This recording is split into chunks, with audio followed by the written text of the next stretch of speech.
Good afternoon. My name's Tom Rail. I'm chairman of the Public Works Committee. With that, I'll call the meeting to order as we have everybody in the room introduce themselves so people at home know who we all are. I'm Scott Kellogg, alderperson from the 3rd District. Todd Weiler, engineering from Water and Light. Nick Dooms, design engineer. Dennis Brown, Minnesota States. Joe Eichstead, design engineer. Dave Laspa, city engineer. Andrew Patrick, District 5, Secretary. Chris Nowak. Tom Novak. All right. About a question, I have no copy of the meeting today. What's the order and timing is? I was never mailed a copy. Oh, you're on. I hadn't talked to my Okay, alderman. you're up next. Okay. Okay. I hadn't talked to my alderman Sunday and he called me back yesterday. Tell me it was at 4 o'clock. I wouldn't know the difference. Okay. I watched the Tribune Report. I didn't see it in there and I never got noticed in the Well, mail. appreciate you're here. So I just thank God for my alderman. He called me yesterday. I checked and called down here to make sure that it was 4 o'clock. With that, we'll go to item 2, and that's to discuss the installation of streetlights on Rosewood Avenue at the 16th Street South, 15th Place South, and 14th Place South. And should the streetlights be LED streetlights instead of high-pressure sodium, and a request for fiberglass poles instead of wood poles at 15th Place South and 14th Place South. Dave, I guess. Okay, I guess we've made progress. Todd's here to explain about the LEDs. We've been waiting from the Public Service Commission to give us a rate for LED fixtures. By the end of the year, we should have those rates established. They did give us some preliminary numbers earlier in the week. So because now we are close enough to say that we're gonna have those rates, I went ahead and I finished the LED lighting specifications. I handed them out I had 5 copies with me, so I handed them out to a few people here before the meeting. And I'm recommending that if we go with LED fixtures, that we go with a certain brand. It's made by Cree, which is a company that's actually in Wisconsin, just north of Milwaukee. They specialize in LED lighting designs, and they're a very reputable company. And what I'm trying to do here as we move forward is come up with some standards so that we don't have what we've had in the past where we have all kinds of different lighting styles and wattages and voltages. I'm trying to get a specification so that from this point forward, as the city designs a project and they have, say, an outside contractor bid it, that they can give them these specifications that I just wrote, and then we can standardize on products. And that's what I have presented today for Dave. So my recommendation is, as long as, or I guess my recommendation from Water and Light is now we are prepared to handle LED lighting. We do have a standard here for you. So if the city wishes to move forward and start purchasing LED lighting, I would ask that they use this specification. Is the LED rating or rate that we're gonna pay, is that less than high pressure sodium? No, it's actually a little bit more. Again, these rates are given to us from the Public Service Commission, and so we're at their mercy. They have a formula that they calculate that rate with that is a formula that they do not share with anybody. We basically tell them what is the initial cost of the fixture, how many watts it uses, and then what its life expectancy is. They put that information into a formula and then they kick back a rate. And it looks like from just their preliminary numbers, now these are not final, but the preliminary numbers shows about a $3 or $4 a month charge higher than a standard high pressure sodium light. And I think that if I had to make a guess, it's because the fixture itself costs about double than a high pressure sodium fixture. And it uses about half the energy, so it does have like a 5-year payback if you look at it in that manner. But right now, the numbers that they're giving us are higher than a high pressure sodium. So is it advantageous to go to LED? I believe it is, in the sense that you're using a lot less energy. It's an environmental friendly application because you're using less power, and also it gives a nice bright white light as opposed to the yellow light that a high pressure sodium uses. And as time goes on, the fixture costs are going to keep dropping. So the rate that they allow us to charge will start coming down as well. But these are the initial rates that they're giving us. What's your plan in the city to replace lights? Yeah, what we've done so far, as of about 3 years ago, is we did come up with a standard for the decorative light. Those are lights that you see on West Grand from City Hall to the West Grand Bridge right now. It's a decorative black LED light, and we've standardized on that. And like now the new roundabout just was completed, and we use that same type of light. And again, what we're trying to do in our storeroom is try to get down to a standard decorative light and then a standard like street light that you'd see on A Street. And what you're seeing in this specification is my recommended standard for like A Street, or in this instance, Rosewood Avenue or what have you. Dave, do you have anything? Oh, Tom, thank you, Tom. Yep. Question? Are you trying to get to, you're gonna keep the high-pressure sodium and the LED, or eventually phase out high-pressure sodium? Eventually, Tom, my goal is to get rid of everything and only have LED, but it is Okay. gonna take years and years Yeah, I and was years really to get to thinking that about point. So, Thanks. Okay, I guess where we are is, in the past, the committee had approved the 3 lights for Rosewood subdivision. There's one that we put on an existing pole on 16th Street, so there's no wood pole charge. And then our standard is always on wood poles, so what I handed out to the committee, I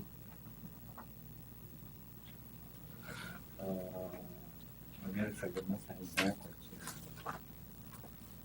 here. Yeah, I got it backwards. The cost for the wood poles is about $7,000. And the cost for the fiberglass poles are, I got them backwards on the, I'd like to say something. Okay, just a minute. Dave? so I'm figuring an additional cost of $2,061 if the committee approved the 2 fiberglass poles in the Rosewood subdivision. I got them. Okay, so this, I had sketched in those numbers, this is Oh, not, this the is columns. the actual number, but the columns were switched. Yeah, Okay, yeah, I had the column switched. okay. So that's the difference. In the past, I guess either the committee can approve the additional cost or ask that the subdivision fund the difference between wood poles and fiberglass poles. That's about where we are now. I guess we got the LED rate if you want to go with the LEDs, and if you want to go with fiberglass instead of wood. Andrew, and then we'll go down to Dennis. You said 5 years payback time, what's the life expectancy overall? LED lights have about a 12-year life expectancy before you have to change them out. Okay, so we're kind of double it. Double it, Okay. yeah. And then you said by Cree, and in the packet you gave us, you got 2 different, one's a 274 watt, the other one's a 168. Yeah, I'm assuming you're talking about the 168 watt then? Yeah, there's actually 3 different light fixtures in the packet. The first one is the decorative Right, I design, had that. which we're using in the downtown area. The first one is the decorative design in the downtown area. Yep. Okay. The second one is the light that I'm saying that we would be using as a standard pretty much throughout the entire city, And that's the 168 and that's the 168. And the third one is the one that we just recently installed on the Expressway Bridge. Those lights were 1,000 watt high pressure sodiums, and we replaced them with a much brighter LED fixture. So that's the one that we used on the Expressway Bridge. You'd be looking at those that you used on the expressway as like a high traffic or a higher speed road sort of style light or something? Is that what I'm- Not necessarily. If you go to the Expressway Bridge, there's 5 lights on that bridge that are only on one side of the bridge. The poles are 50-foot poles versus our standard 35-foot pole. So you just needed a much higher wattage light fixture in that application. For the coverage area? Yeah, Okay, yep. okay. So it has more to do with just how it's set up than anything else? Right. Okay. Yep. So this would be standard primary. That's, I guess, how I'm gonna label it.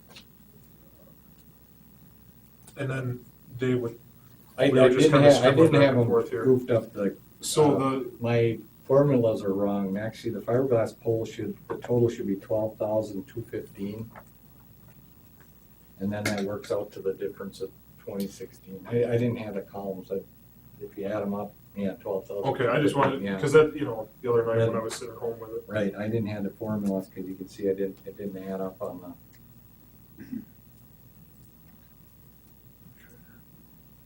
So the wood pole's correct, the fiberglass, the total is actually 12,215. So that comes to the difference of 2061.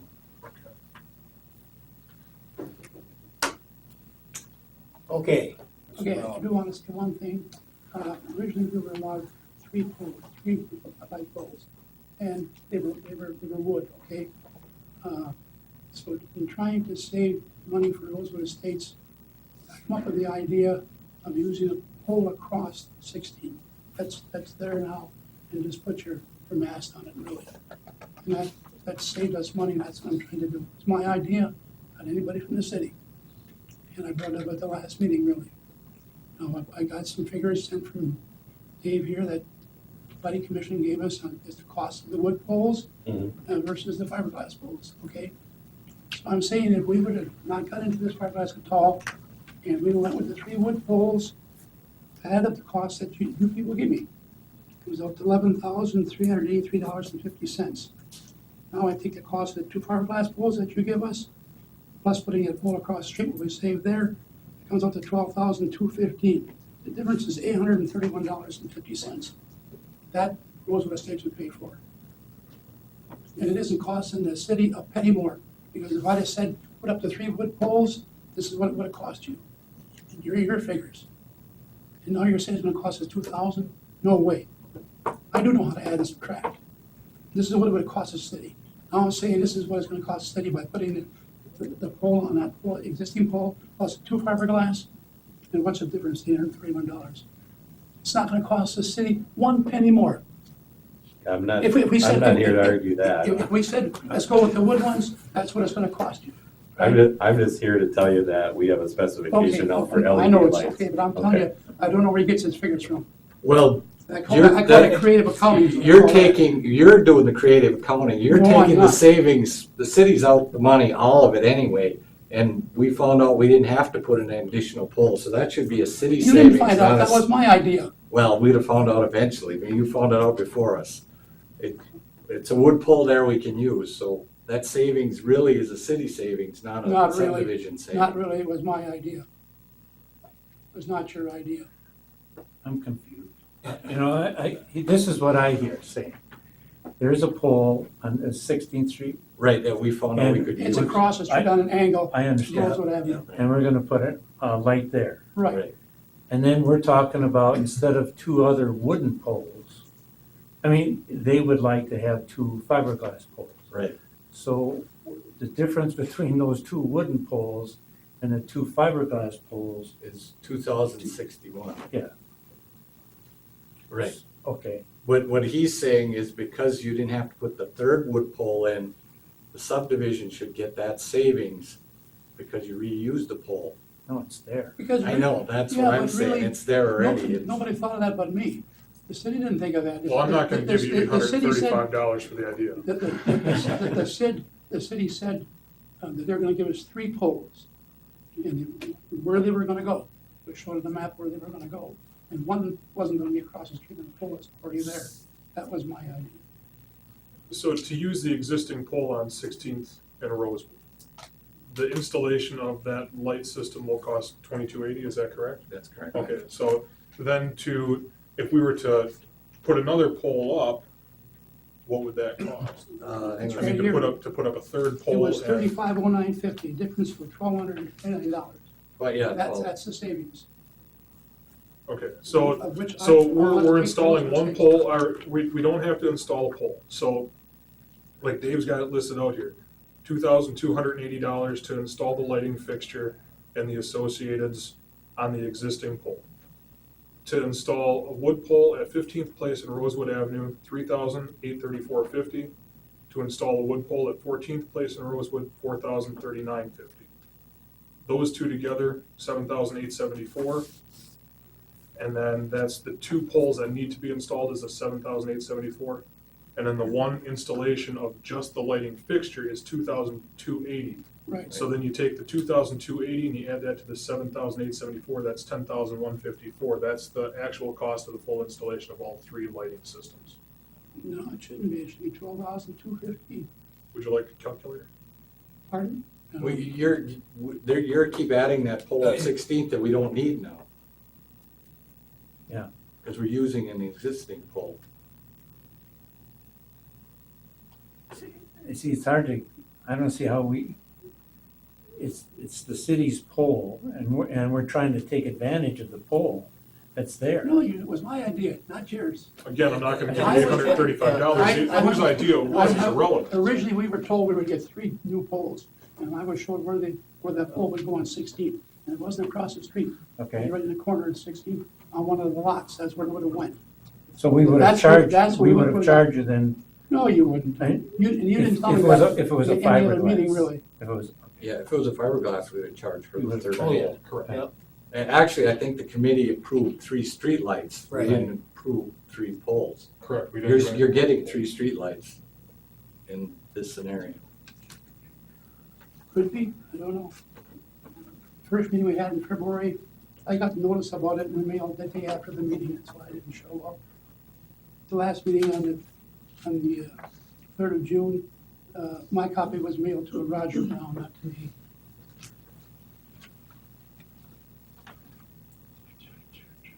So let's see what it said. I mean, last time we agreed that we were gonna get the rates on the LED, which we got. We agreed in concept of installing 3 street lights, which I don't think we're in disagreement about even at this point. The point was how we were gonna actually do that, either by wood pole of installing 3 new wood poles, installing 3 new fiberglass, or using one existing and then what to do. And I'm not gonna put words in either one of your mouths, but I mean, the conversation as I recall it was, you know, there's a policy set in place, and Residential the fee wood would not poles. be, you know, Okay, dispersed let's- with just because of an instance. Let's read what it says here on the meeting of Tuesday, February 4th. Rosewood subdivision of 3 lights within the subdivision on Rosewood Avenue at 16th, 15th, and 14th. In the subdivision, that's what it says right there. But that was That light pole is never, not within the subdivision, it's across the street in the woods. right, but I mean, that was never, there was no action taken on Look, it. I'm gonna be very honest with you, I got congestive heart failure, I've had dual bypass heart surgery, I had a pacemaker put in with a defibrillator here for 2 months, and my finances don't get involved with this, so if you wanna stick with your $2,000, okay. I still say it's $831.50. I'm done, I'm out of here. well, thanks for coming. You know, I will thank the mayor too, for nothing. it seems that the LED light, let's break this down. Mhm. The LED lights, if we're going to go eventually through the city and we're putting up new lights, we might as well go with the LED lights. And Yeah. then, Yeah. and I feel that this pole on 16th Street is the pole we'll use. And if they want to pay the difference between the fiberglass pole and the wooden pole, they can pay the difference. But I like to have the practice that in residential locations, we have wooden poles. On main thoroughfares, the bridge, Grand Avenue, 8th Street, I mean, you have the fiberglass poles. But I think otherwise what happens, you open up who's going to show up next month or a month later. Mhm. So I think the practice of residential, and that has been the practice. Pretty much. I think the only one is Ridgeview, and I can't remember. They've got fiberglass poles, but I don't remember how they got them. Well, that's the problem. we have to Everybody else has establish wood it. poles, yeah. So that's my feeling. Yeah, no, that's, And Go with 3 wood poles. well, I would say Or one's there, and we would go with 2 additional wood poles. If the subdivision, and there's like 45 people, 40-some people, residents in that area, want to split that 2,000 up, I think that's reasonable to ask. But that's just my feeling, I don't know. No, I'm right there. I'm in agreement there. So how do we word all this? Provide 2 streetlights on wood poles, one on the existing pole at 16th Street. Let's see, and 2 additional. if, or, Three lights, so. yeah, Yeah, yeah, 3. two new lights on wood poles and 1 street light on the existing pole at 16th Street. Right. And then if the subdivision would, cover the extra costs, fiberglass poles could be installed. Yeah, that's how I feel. I have two of them. 2 of them, Okay, right, so, on 14th and 15th. One thing quick, Tom. Yeah. You guys had asked about, or you had asked about the LED lights. You're here for this item also, or? No. No. No? We're here for the fence, find out. Oh, okay. That's right. Unless you have a But I question can about the comment, lights. yeah, we have a high pressure sodium light right in front of our house on a wooden pole and we're happy. So, you know, Okay, I just but I know wanted what to Todd's I just trying wanted to make sure. Yeah, I I mean, that's my the whole time, comment. I think the wooden poles, to be honest, in residential areas, they don't stand out as much because of all your trees and Ah, everything. They have a fiberglass. you'd want LED poles too, right, or LED lights? Lights, Yes. yeah, yeah. And begin that process as new lights come in and work with the water and light as to how to do that. So is that your motion then? To, What he just wrote. Okay, it's install two LED streetlights on wood poles at 14th and 15th Place, and once LED streetlight on the existing pole on 16th Street. If the subdivision wants fiberglass poles, they would cover the extra cost. They would have to cover the extra cost. Second. Put in the extra cost, I guess, Dave, for the, in the minutes, I guess. Okay. Don't necessarily need it in the motion. Yeah, 2 poles. Just 2 new poles.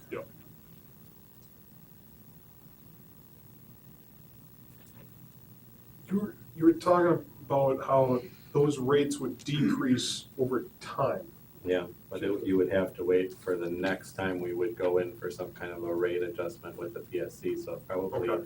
wouldn't be for another 3 or 4 years down the road. And what, I mean, what would that be based upon? Would that be based upon volume existing in the city No, it's- or volume that we it's- purchase? Again, they have a formula that they don't share, but what they ask us for is initial cost of fixture, wattage, use, and life of the expected life of the fixture. So Okay. they use those 3 variables to plug into their formula. And right now, LED technology has come way down in pricing over the last 5 years, but it's still at least double the cost Sure. of existing high-pressure sodium lights. So we'd be banking on So you'd be the economy of yeah, scale yeah, that you- it would reduce in cost over time and maybe even the Yeah. efficiency would go up as well over time. So, okay. And it has been. The LED fixtures that I bought 3 or 4 years ago, they were at, say, like 176 watts. Now them same fixtures are down to like 146. So With the as same technology, output. yeah, for the exact same light output. So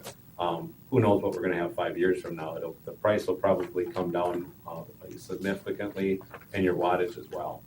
So the next time we go in for another rate increase, say 4 years down the road, now your charge that the PSC allows us to charge for an LED fixture is gonna be less than it is going to be now. Yeah, and don't, what I'm saying is I have a spec now for LED lights, Sure. so you have the option now to pick them. Up until this point, we kept saying, no, use the high pressure sodiums. It is gonna be, more cost up front, and when we're talking 2 lights here and a 3rd light here, it really doesn't matter that much for us. If you wanna still go with the high pressure sodium, go ahead and do that. But where I'm going in the future is we have a budget item in 2015 to start replacing lighting on A Street, and I intend to use this same Cree fixture that I have in the specification.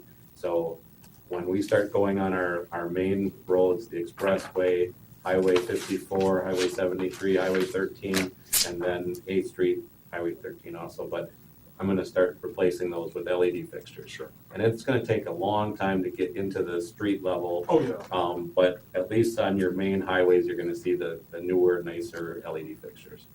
And I guess just a really, really superficial question, but the manufacturer, I mean, are they committed to that design? And Yeah, they're gonna support that same design so that you don't, 5-10 years down the road, Right. oh, well, now we have it in turquoise Yeah. with a little sail on the top of it or something, you know? And that's the big problem that you have pretty much with any product is you have dozens of manufacturers that all make dozens of products. Right. So you want to make sure you pick a manufacturer that has a reputation of a good product, and you're still taking a gamble that they're going to be around in 5 years. But the two that came out were Cooper and Cree as two very good LED products. And I like the Cree product because it's made in Wisconsin. And if we're gonna commit to this, for, A long I'm assuming this is gonna be probably a capital project of, on the order of 10 to 15 years, if not Yep. longer. Exactly. I mean,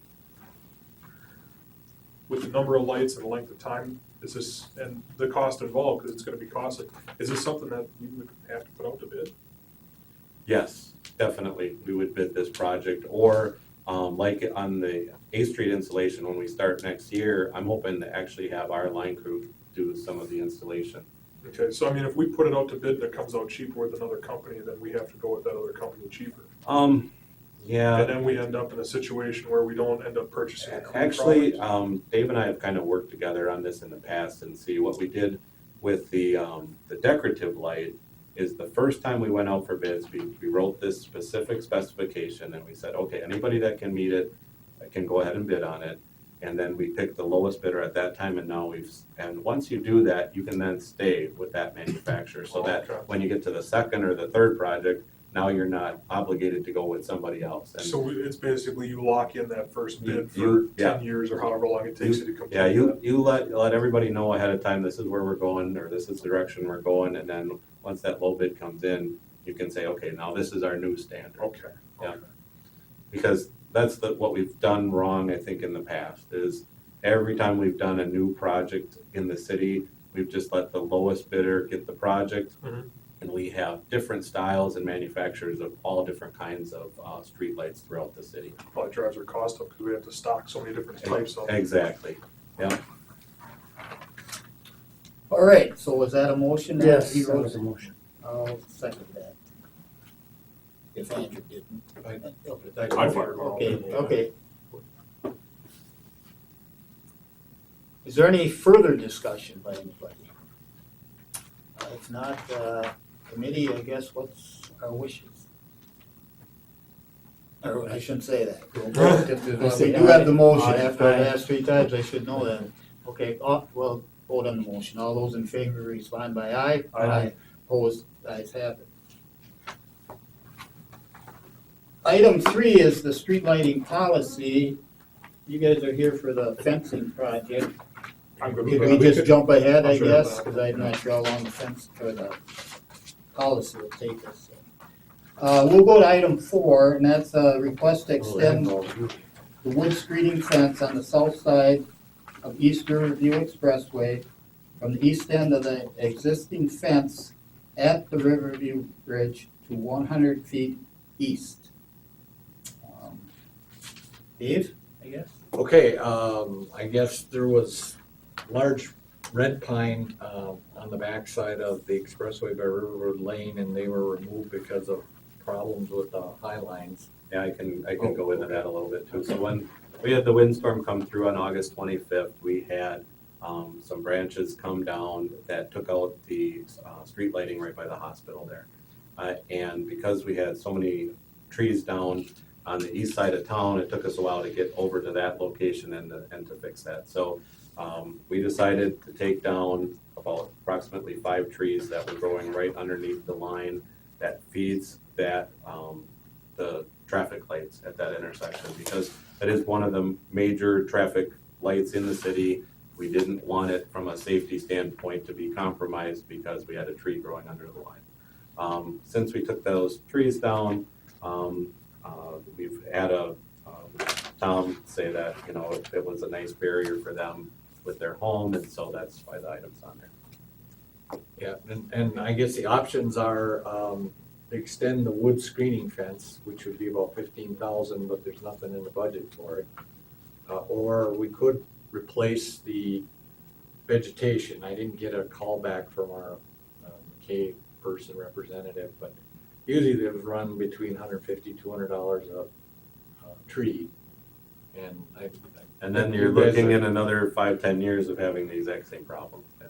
So, What about evergreen trees? I mean, rather than trees with the leaves and so forth that could fall down, but if you look up evergreen trees on the internet that grow, 6 feet to 10 feet high, and you had a row of those, like an arborvitae. yeah, I mean, it seems like, and they might run like, I was looking at it, about like $25, small one, but in time it 25 to grows, so 30, maybe yeah. a bigger one, $100, but it seems like that would give you, the soundproofing of the, Your wires are about 17 feet high, so if we had something low growing Mm-hmm. instead of the fence. because you see them all around the city, in yards, and I think it provides that seat, first of all, looking down there, but the sound, I mean, it's like a tunnel when you drive, if you really look at it and you stand there, going down that street, so.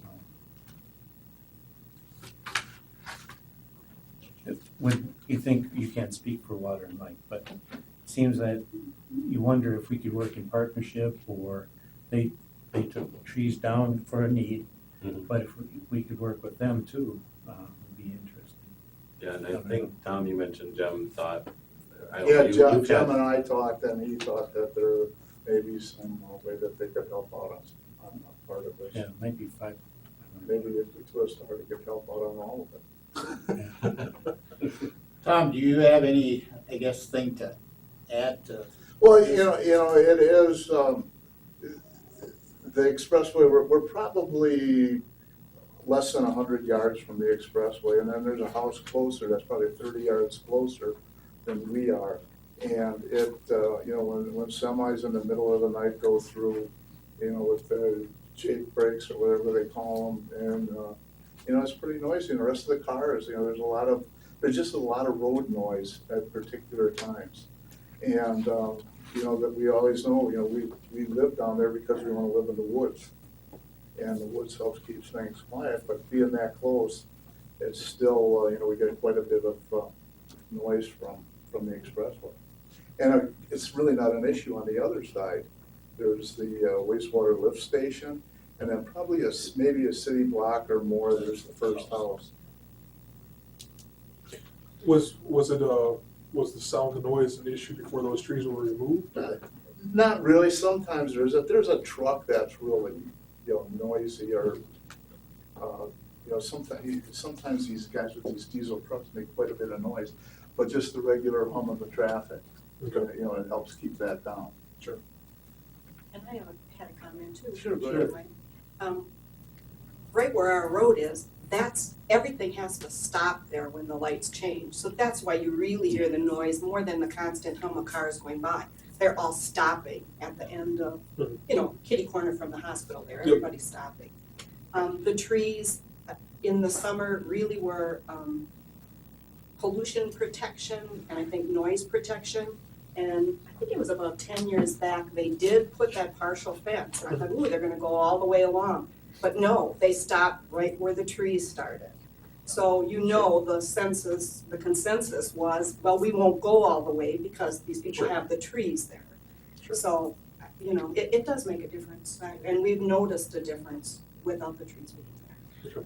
Aside from aesthetics, because as soon as, Sure. you get it. Yep. The question I guess I'd have with the trees or arborvitae or whatever is how quick would it grow to? Yeah. I mean, the fence would be up. How long would it take something to grow to have the effect of what a fence would have?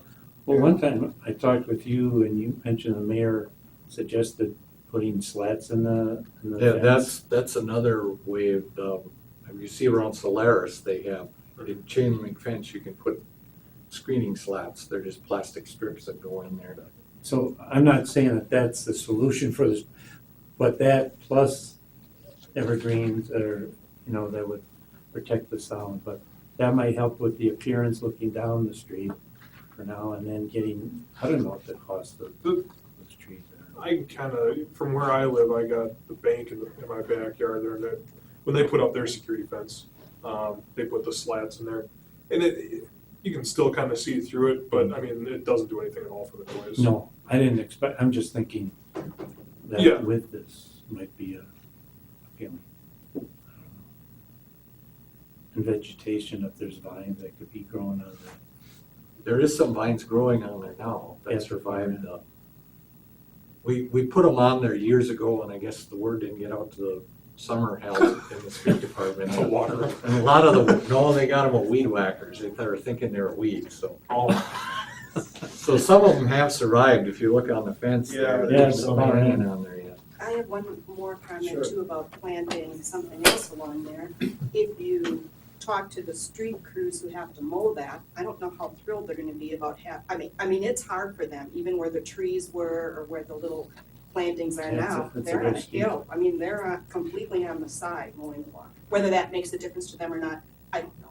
I think it's a safety issue, that those lawnmowers are quite an angle.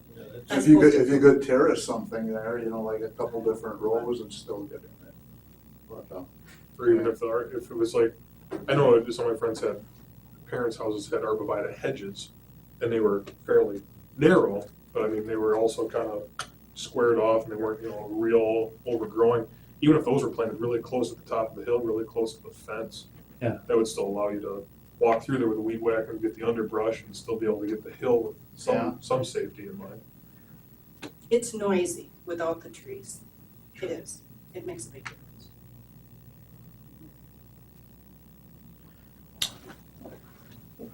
Yeah, well, I can see us doing something, I guess it's what, for sure. Yeah, I guess, Mine is how fast the stuff would grow, or Right. shrubbery or something. have you talked to Jim? Yeah, when I called him after you had asked, he said he would work with us on screening.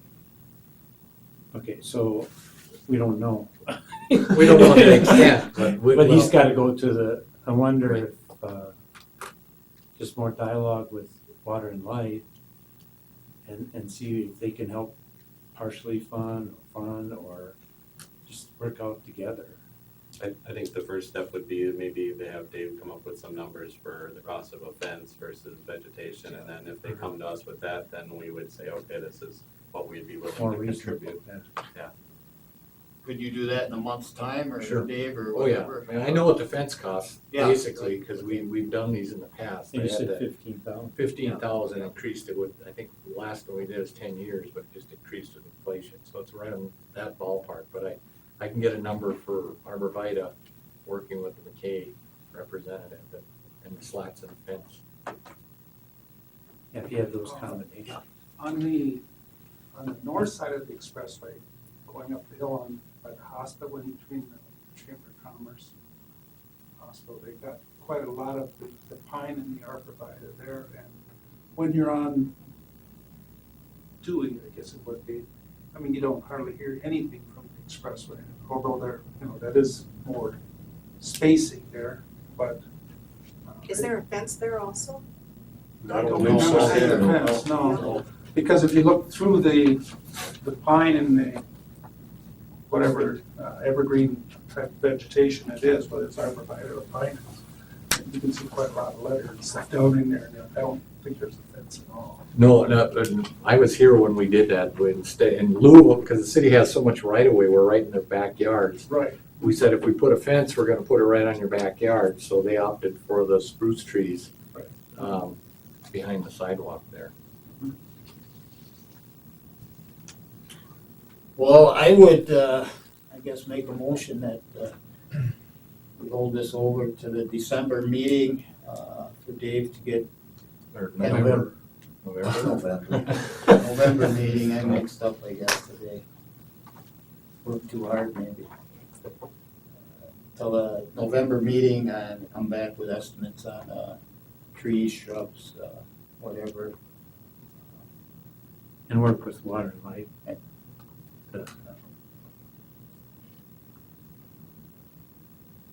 Second.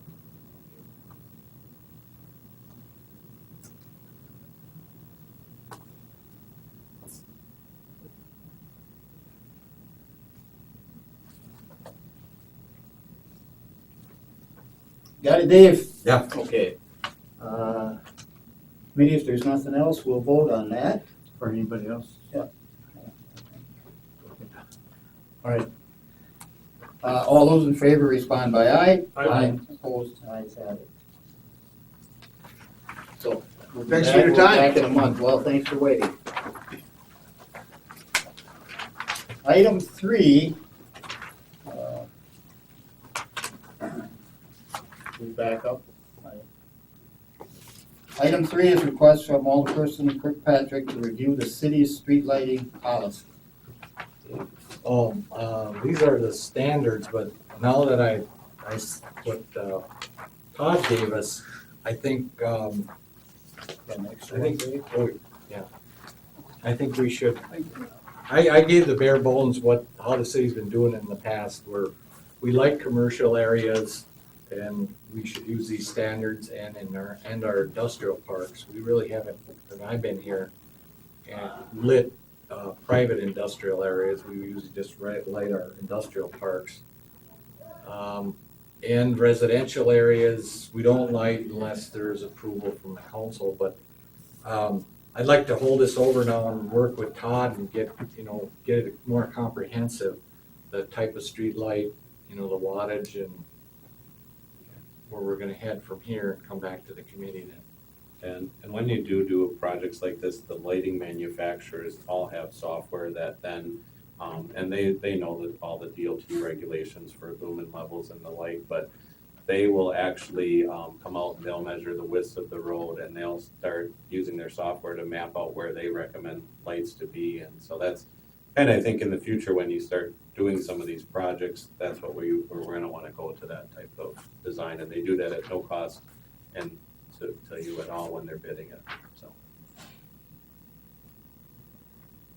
Anybody have anything else? Oh, Andrew. Well, I guess the reason that I kind of put this forward as something that I thought we should consider came out of that discussion that we had down there near First Street. If you remember, 6 to 8 months ago, something like that, where we were installing a street light on a corner where it was not considered necessary. I think we ended up doing it anyway. And it was near a business down there, and it was for a safety concern, for business security. And I mean, we've had the same kind of thing come up as well in residential areas. How many do we need lights mid-block or something along those lines? And so I appreciate that you got the was it the RP 8800? And I guess I don't know exactly what all that talks about as having for for your widths, or your distances between poles, or where lights should actually be placed. But I guess I was kind of thinking about it, this morning, last night, was that residents always feel safer, at night and at dusk hours when they've got light, so. And especially, I don't know if there'd be anything to do with, like safe routes to school, so around school zones, maybe increasing the amount of lighting that we have around our school zones, or, around businesses, places where people gather, and then maybe kind of hold fairly fast on that line about where we already sit with the residential areas. And then if a resident concern comes up that, it seems like it's awfully dark over here, and it seems like maybe there's, some activity that there shouldn't be going on, or we're concerned or whatever, then, yeah, absolutely, we'll take a look at it, examine it, and put a light in, something along those lines. So, that was kind of the thought process that I had when I kind of recommended this back here, was that I thought, places where people gather, public spaces, should be well lit, perhaps a little bit more well lit than they already are. Because I think some places are probably a bit lacking as far as public space goes for lighting. And then again, with your residential areas. in one case that you mentioned, I noticed a light further down from that business location, and it was kind of dark in that area, but there was a lot of, the trees blocked a lot of that light. So some of the issues is just not more lights, it may be working with the forestry to see if we could trim some of the trees that are Or in the the areas where property lights owners are, if they land on so we private don't property. have to install light. So it's kind of a combination of Yeah. a lot of stuff. In the past, the councils resisted, putting lights up for safety. It's always Yeah. been to light the street, because that's where we want to light. We're not providing lights for somebody's security. Right. They should do that themselves, I guess. So our policy's been in the past. So you'd like us to hold this over? Yeah, I'd work with Todd and we get it a more comprehensive lighting policy with the type, the color. We've got 4 different colors of streetlights in the city. I think we're black, but maybe we'll stay with black. We've got green, brown, white. How much is a couple of cans of spray paint? Nope. Right. Here's an extra copy, Tom, if you all want. Oh, okay. Okay, anybody else, or, I can see holding it over, I guess. They're ready to bring something. I'll move to hold it over. So moved. All those in favor, committee, respond by aye. Aye. Opposed, ayes have it. Item 5, that's to revise the no parking ordinance on the south side of Gainer Avenue to allow on-street parking next to the city zoo. That no parking was, I put that in for the bike trail, and the bike trail actually ends at, the markings on Gainer actually end at the railroad, where the former railroad has the bike trail, and then this also included no parking in front of the zoo, and our sign shop pointed out that there's a lot of parking overflow at the zoo, and we really aren't marking the bike trail past that, so just a correction of the ordinance we just passed. To allow parking next to the zoo is what we're doing. This is Terry Kristen with, Westland Insurance. So we've already basically done this. Right, it's just to correct it to allow. To allow it. Allow the parking. I'll make a motion to approve the item as requested. I second it. And motion and second to approve, item 5. Any questions by anybody? Committee will vote. All those in favor respond by aye. Aye. Ayes have it. No? Ayes have it. Well, I guess we're down to reviewing the proposed 2014 Public Works project schedule. We're starting to wrap things up for the construction season. 10th Street, that is now paved and opened up traffic. We might have a little bit of seeding to do yet in boulevard areas. Otherwise complete. 17th Avenue North, we're not gonna quite make it to Green Bay Street. We're gonna stop about 300 feet short of that intersection, just to make sure we give ourselves enough time to get curb and gutter back in and get it paved and before winter hits. So right now we are north of High Street, so we've got about 300 feet left to go. Utility work. Safe routes to school, I think our plan is to rebid in December, and for next construction season. Concrete pavement patching, the fall blow-ups, I believe they're all patched. All that work is complete now. Yeah, 17th Avenue South, the boring and jacking project, we've started that work by the railroad tracks there. Pushed the storm sewer pipe underneath the tracks, and that should be done today. Work started there. It looks like that was kind of one of our big hurdles, was getting that big 36-inch pipe underneath the tracks. So that's went fairly well. So that project, I think, is slated to end middle of November. So looks like we're on task to do that. So. Anybody have any questions on it, or what, comments? Then we go on to item 8, and that's to review our referral list.